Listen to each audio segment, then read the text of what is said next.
Good morning, Hastings, and welcome to your Daily Explainer for Wednesday, April 8th. We've got your forecast, plus a really fascinating look back at this date in history. So let's just dive right in. You know, I just love this quote from today's forecast. It just perfectly captures those classic Hastings spring days, doesn't it? It's that feeling, that push and pull between a warm promise and a chilly reality. So let's see what that actually means for us today. Okay, first up, the here and now. Let's get you all set for everything the day has in store, from the temperature to, well, that wind we just mentioned. So the good news is we're looking at a high of 64 degrees today. The afternoon is going to feel noticeably milder, for sure. A really welcome touch of warmth after a cool start. It's a sign that spring is absolutely trying its best. But tonight, that temperature is going to drop right back down to freezing. So yeah, it's that classic spring swing. Go ahead and enjoy the milder afternoon, but maybe don't put those warmer blankets away just yet. And right, here's the not-so-fast part of our day. We're expecting wind gusts up to 35 miles per hour, especially this afternoon. That is a brisk wind that will definitely make its presence known. And to top it all off, there's a 60% chance of showers. But here's the key. It looks like the rain is going to hold off until after 3 p.m., which gives us a much drier window this morning. So, what's the game plan? A wind-resistant jacket is pretty much a must. You'll want to keep an umbrella ready for later. And hey, if you can, try to get your errands done earlier today. Oh, and if you're headed down by the river, yeah, expect that wind to have an extra bite to it. And of course, your weather joke of the day. With those gusts, it looks like the Hastings Bridge is offering complimentary and very windswept hairdos today. A little humor before we switch gears. Speaking of the river, you know, that wind today got us thinking about another pretty important river story from our past. Let's move to our history segment and see what happened. So check this out.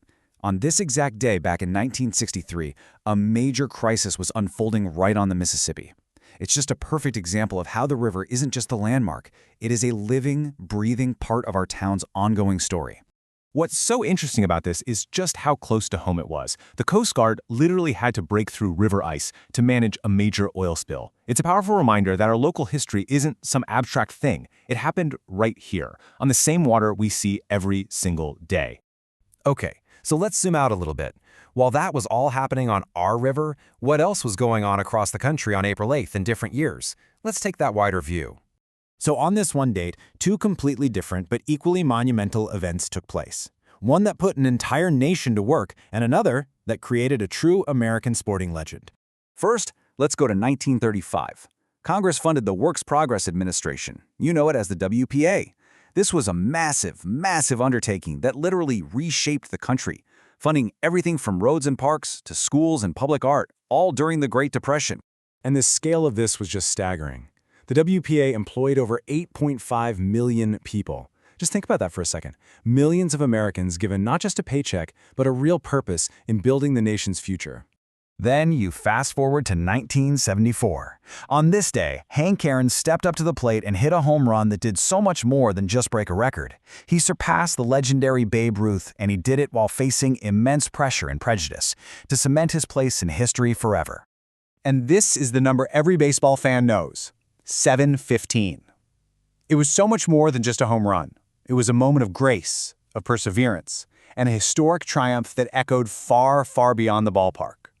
And just so you know where all this information comes from, it's drawn directly from trusted sources like the National Weather Service for our forecast, and the Minnesota Historical Society, the Library of Congress, and the Baseball Hall of Fame for our look back. And all that really brings us to our final thought. As you go about your breezy, kind of showery day here in Hastings, it makes you wonder, doesn't it? What moment from today, big or small, will be part of the story we're all telling 60 years from now? Have a great Wednesday.